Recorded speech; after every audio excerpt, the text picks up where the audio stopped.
Hello, good morning students. How are you? I hope you will be alright at your home. I am a research teacher. As you know that I am Sandeep Kumar. I am going to teach you chapter first, the globe, a model of the earth. आज मैं class 5 के chapter first का जो the globe A model of the earth chapter first आपका है, उसका मैं आपको एक्सप्लेनेशन कर रहा था हिंदी में, जो कि पहले वीडियो में शायद आप लोग ने प्राप्त कर लिया होगा। आज उसका मैं दूसरा वीडियो आपको प्रस्तुत कर रहा हूं, उसका हिंदी कर रहा हूं। तो सबसे पहले दूसरा वीडियो आपको शुरुआत करने से पहले थोड़ा सा रिवीजन कर लिया जाए पहले वीडियो का। जैसा कि आपने पढ़ा था the globe A model of the अर्थ के बारे में। ग्लोब क्या होता है? Globe actually model of the अर्थ मतलब पृथ्वी का एक आईना होता है, नमूना दिखलाता है। उसमें हम लोगों ने पढ़ा था कि पृथ्वी है is not a perfect sphere, एक पूर्ण रूप से क्या है, आकार में आपका गोला नहीं है। यह क्या है? It has a larger circumference and diameter at the equator. मतलब कहने का मतलब है कि जो ग्लोब आपका है वास्तव में पृथ्वी के पूरे आपको पृथ्वी के बारे में आपको बतलाता है। पृथ्वी में क्या क्या चीज है, क्या क्या कहाँ कहाँ कौन सा चीज मौजूद है, कॉन्टिनेंट, ओशंस, ये सारे चीजों को ग्लोब क्या करता है, अपने आप में समाये हुए रखता है। मैंने ये भी बताया था आपको कि सबसे पहले इन 1519 मैगलिन ने क्या था, मैगलिन थे एक जो पर्सन जो थे पुर्तगाली थे, उन्होंने क्या किया, पृथ्वी का 3 सालों तक पूरे समुद्र का जहाज द्वारा चक्कर लगाया, जिससे कारण उन्होंने साबित किया कि नहीं ये जो पृथ्वी है वो शेप में क्या है, फ्लैट नहीं है, मतलब समतल नहीं है, बल्कि आकार में कैसा है, गोल है। और साथ ही साथ मैंने ये भी आपको बताया था कि after the development of space science, जैसे जैसे साइंस का, स्पेस साइंस, अंतरिक्ष विज्ञान का विकास हुआ, लोगों में इसके प्रति जिज्ञासा बढ़ी, लोग इसके बारे में जानना चाहे क्या सही मायने में पृथ्वी का आकार क्या है। तो बहुत सारे एस्ट्रोनॉट थे जो खगोलविद थे, उन्होंने फोटोग्राफ्स लिया स्पेस से पृथ्वी का, तो उन्होंने ये भी पता लगाया कि नहीं वास्तव में जो पृथ्वी जो है वो क्या है, शेप में राउंड है। और मैंने आपको पिछले वीडियो में भी बताया था कि रशियन जो एस्ट्रोनॉट थे जिनका नाम था यूरी गागरिन, वो सबसे पहले फर्स्ट पर्सन थे जो कहाँ गए थे, स्पेस में। वो कब गए थे? इन 1961 में। मैंने भी बताया था आपको, मैंने आपको अभी बताया था कि अमेरिकन जो थे एस्ट्रोनॉट थे, अमेरिकी आपका जो खगोलविद थे जिनका नाम था नील आर्मस्ट्रॉन्ग, उन्होंने सबसे पहले चंद्रमा पर कदम रखा। कब रखा? 21 जुलाई 1969 में अपने 2 सहयोगियों के साथ, जिनका नाम था Edwin Aldrin and Michael Collins.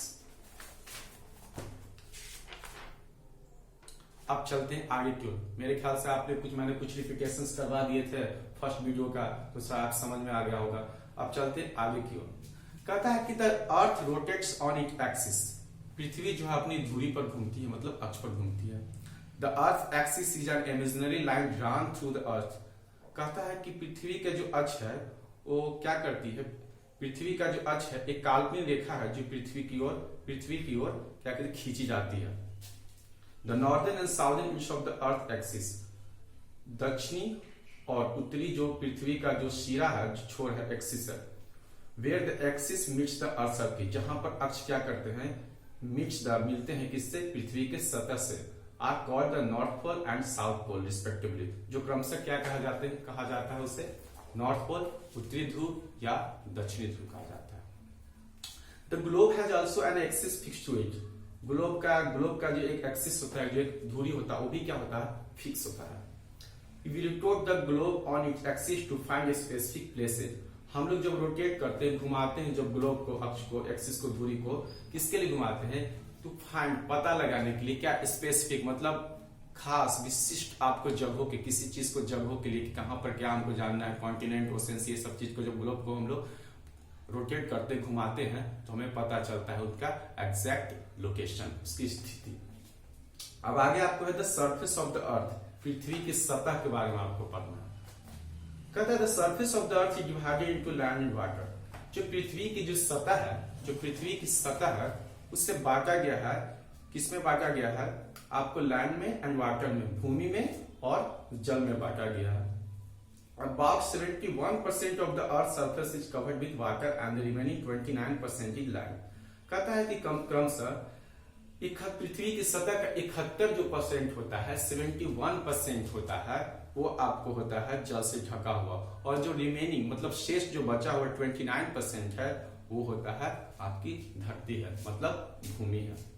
Because of the presence of water, कहता है because of the presence of water in the excess the earth looks blue from space and hence is called the blue planet. कहता है because क्योंकि water की उपस्थिति में, मतलब अत्यधिक मात्रा की, एक्सेस बोलते हैं ना, क्या एक्सेस खाना के लिए मतलब अधिक, मतलब कि पानी की अत्यधिक मात्रा उपस्थिति में, उपस्थिति के कारण ही पृथ्वी कैसा दिखता है, ब्लू दिखता है। फ्रॉम किससे, स्पेस से, अंतरिक्ष से, and hence is called the blue planet. इसी कारण है कि पृथ्वी को ब्लू प्लैनेट कहा जाता है। अगर आपसे कोई क्वेश्चन पूछ दे कि what is the reason behind it that earth is called blue planet, आखिर क्या कारण है कि पृथ्वी को नीला ग्रह कहा जाता है, तो आप आंसर दे सकते हो because of the presence of water in the excess the earth looks blue from space, that's why the earth is called as blue planet. इसी कारण है कि अर्थ को ब्लू प्लैनेट कहा जाता है, नीला ग्रह कहा जाता है। The huge water bodies are called oceans, और जो ह्यूज मतलब अत्यधिक जो वाटर होते हैं, जहां जो बॉडीज होते हैं, मतलब बॉडीज का मतलब होता है, मतलब यहाँ पे शरीर मत कीजिएगा, बॉडीज का मतलब होता है कि रूप होता है, उस सेंस में करा है। जो पानी के अत्यधिक जो जहां पर मतलब होता है, जो बतलाता है, वो क्या कहलाता है, ओशंस कहलाता है, सागर, जहां पानी के अत्यधिक मात्रा विशालता हो। And the large land masses are called the continent, और जहां पर धरती के मतलब अत्यधिक लैंड हो, बृहद उसका रूप हो, उससे क्या कहता है, कॉन्टिनेंट कहा जाता है, जिसे महाद्वीप कहा जाता है। द अर्थ हैज 7 कॉन्टिनेंट, पृथ्वी के पास कितने होते हैं, पृथ्वी में 7 कॉन्टिनेंट्स होते हैं। कॉन्टिनेंट्स मतलब जानते हैं महाद्वीप, Asia, Africa, North America, South America, Europe, Australia and Antarctica, these are 7 continents.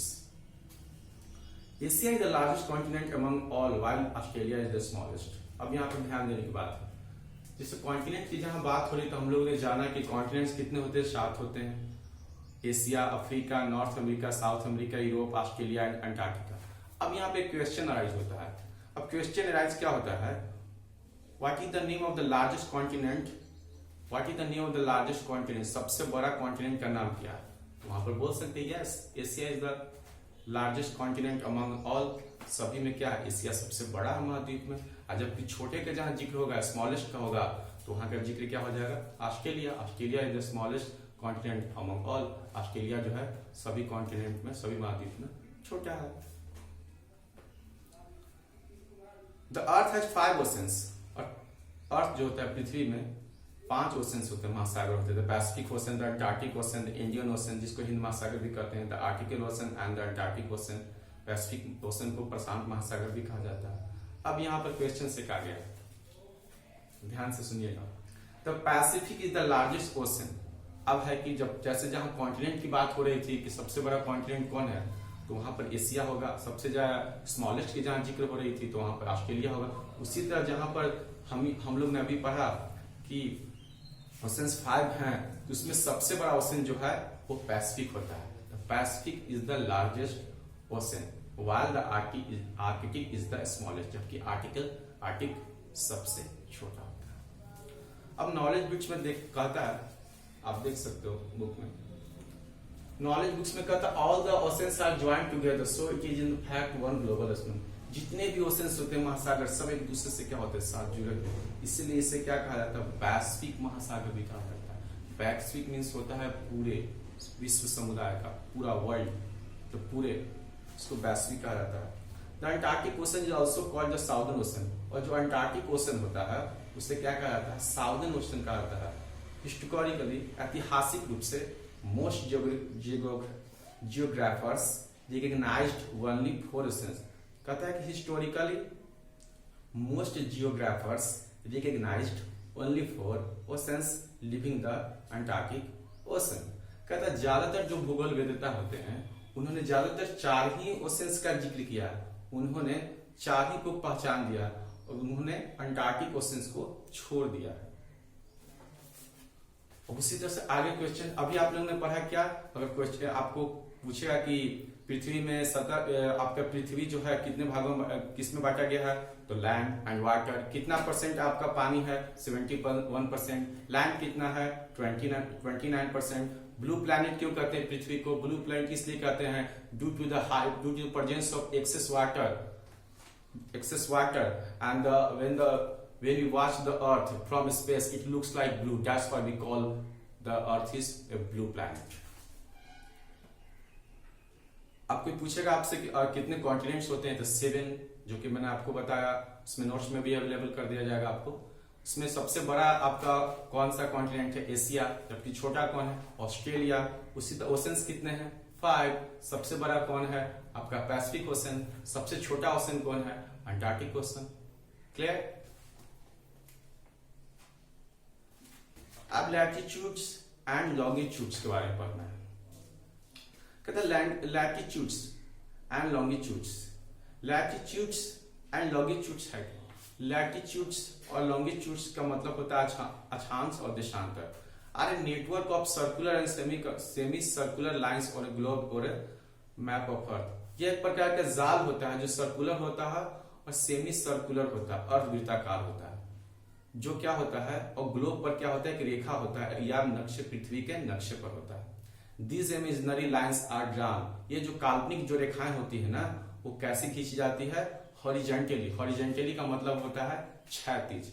Horizontally का मतलब क्या होता है, क्षैतिज।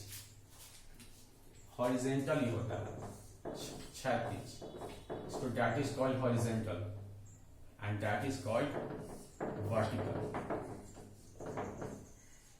जिसको हिंदी में हम लोग उद्दग्र भी बोलते हैं बाबू, इससे बोलते हैं हॉरिजॉन्टल, जिसको हिंदी में हम लोग क्षैतिज बोलते हैं। ठीक है, got it. These imaginary lines are drawn horizontally and vertically respectively to easily locate a place on earth। ये सब जो काल्पनिक जो रेखाएं होती है वो खींची जाती है क्षैतिज रूप से या उद्दग्र रूप से क्रमशः। किस लिए, इजिली लोकेट ए प्लेस, आसानी से प्लेस को, एक जगह को लोकेट करने के लिए, दर्शाने के लिए, ऑन द अर्थ, किस पर, पृथ्वी पर। Each location on the earth has its unique latitude and longitude. जो प्रत्येक जो आपका लोकेशन होता है, जो लोकेशन होता है पृथ्वी पर का, वो अपने आप में अद्वितीय होता है, खास होता है, अक्षांश और देशांतर का। अब आपको पढ़ना है latitudes. Latitudes are circular lines drawn on a globe or a map from east to west। कहते हैं लैटिट्यूड्स जो होता है एक सर्कुलर लाइन होता है, रेखा होता है, जो ग्लोब पर खींचा जाता है, किससे, पूरब से लेकर पश्चिम तक। द बिगेस्ट सर्कल और लैटिट्यूड इज इक्वेटर। जो सबसे बड़ा जो सर्कल और लैटिट्यूड होता है, जो अक्षांश होता है, उसे क्या कहा जाता है, इक्वेटर कहा जाता है। क्या कहा जाता है, इक्वेटर कहा जाता है। इक्वेटर मीन्स क्या होता है, भूमध्य रेखा, जो कि मैंने आपको वर्ड मीनिंग में पहले समझा दिया था। It is drawn in the middle of the globe.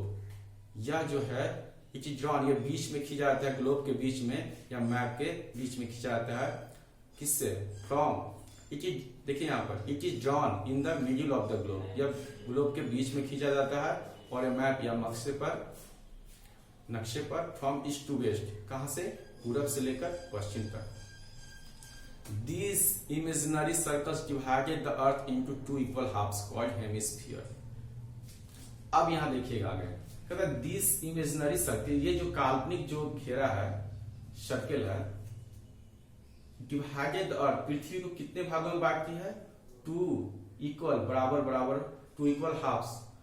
ठीक है, इक्वल हाफ्स में क्या करते हैं, बांटते हैं, जिससे क्या कहा जाता है, हेमिस्फीयर। हेमिस्फीयर का मतलब होता है आपका गोलार्ध। The area to the north of the equator is called the northern hemisphere. जो क्षेत्र होता है नॉर्थ का, एरिया ऑफ द नॉर्थ, जो उत्तर का जो क्षेत्र होता है इक्वेटर का, उसे क्या कहा जाता है, नॉर्दर्न हेमिस्फीयर। तो क्या कहा जाता है, उत्तरी आपका गोलार्ध किया जाता है।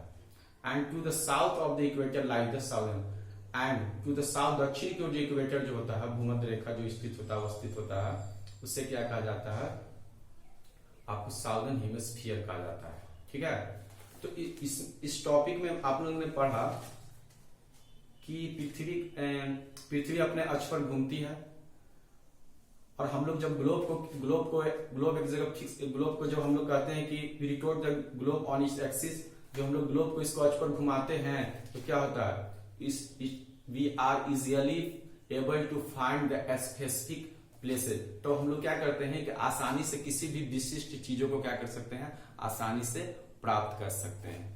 फिर हम लोग ने पढ़ा था सरफेस ऑफ द अर्थ के बारे में, कि सरफेस को किस में भागा गया था, पृथ्वी के सरफेस को कितने भागों में बांटा गया था, 2 भागों में बांटा गया था, लैंड एंड वाटर। अब कोई पूछा है कितना % लैंड है, तो 29% लैंड है, कितना % वाटर है, 71% आपका वाटर हो गया। अब कह रहा है कि कोई what is the reason behind it that the earth is called blue planet, क्या कारण है, या why is the earth called blue planet, कोई पूछ सकता है। कि due to high amount of water and when we watch the earth from the space it looks blue, that's why we can say that the earth is a blue planet। इसलिए हम लोग कह सकते हैं यार, कहा जाता है ठीक रहेगा, मतलब पानी की अत्यधिक मात्रा या उपस्थिति के कारण जब हम पृथ्वी को अंतरिक्ष से देखते हैं तो ये कैसा दिखाई पड़ता है, यह नीला दिखाई पड़ता है, इसीलिए पृथ्वी को ब्लू प्लैनेट अर्थात नीला ग्रह कहा जाता है। अब पढ़ा था कि कॉन्टिनेंट्स कितने हैं, तो कॉन्टिनेंट 7 है।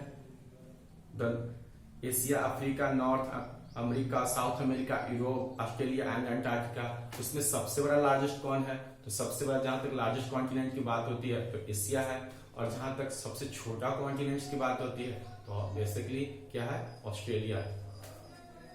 अब जहां तक बात आती है कि ओशंस की, तो ओशंस आपका 5 है, ओशंस आपका 5 है। ओशंस में आपका the Pacific ocean, the Atlantic ocean, the Indian ocean, जिसको इंडियन ओशन को हिंद महासागर भी कहते हैं, पैसिफिक ओशन को प्रशांत महासागर भी कहते हैं। तो अब इसमें सबसे बड़ा कौन है, तो पैसिफिक ओशन है, सबसे बड़ा कौन है, पैसिफिक को प्रशांत महासागर भी कहते हैं, ठीक है।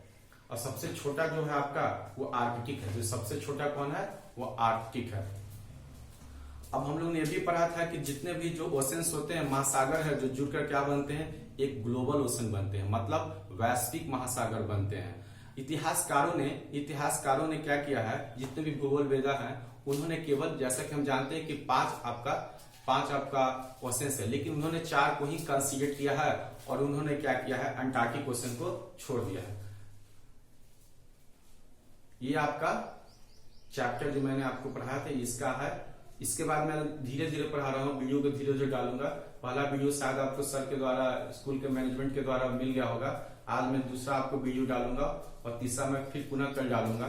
तो आप लोग ध्यान से पढ़िएगा, और जो मैंने आपको क्वेश्चंस के बीच में बताया, जैसे क्वेश्चन आपको पूछेगा या मन के कंसेप्ट में आपको रखना है कि जल की मात्रा कितना है, तो जल की मात्रा 71% है। जहां तक आपका लैंड की परसेंटेज कितना है, आपका 29% है। कोई क्वेश्चन पूछेगा कि what is the reason behind it the earth is called a blue planet, आखिर क्या कारण है कि पृथ्वी को नीला ग्रह कहा जाता है, तो आपने देखा कि क्यों, इसलिए कि पानी की अत्यधिक मात्रा की उपस्थिति के कारण जब हम पृथ्वी को अंतरिक्ष से देखते हैं, it appears like a blue color, that's why it is called a blue planet। इसी कारण है, पानी की अत्यधिक उपस्थिति के कारण जब हम अंतरिक्ष से पृथ्वी को देखते हैं तो ये कैसा दिखाई देता है, ये नीला दिखाई देता है, इसलिए इसे कहते हैं नीला ग्रह कहते हैं। तो ये चीज आपको कांस्टेंट आपको पढ़ना है, जानकारी लेना है, और धीरे धीरे हम इस क्लास को बढ़ेंगे, वीडियो की ओर बढ़ेंगे, और आशा करते हैं कि जो मीनिंग्स आपको मैंने और 2 वीडियो मैंने डाला है उसको आप समझ रहे होंगे, और जो वीडियो देखे होंगे उस कृपया करके जवाब देंगे, और आशा करते हैं कि आप लोग घर पर रहेंगे, सुरक्षित रहेंगे। Thank you very much.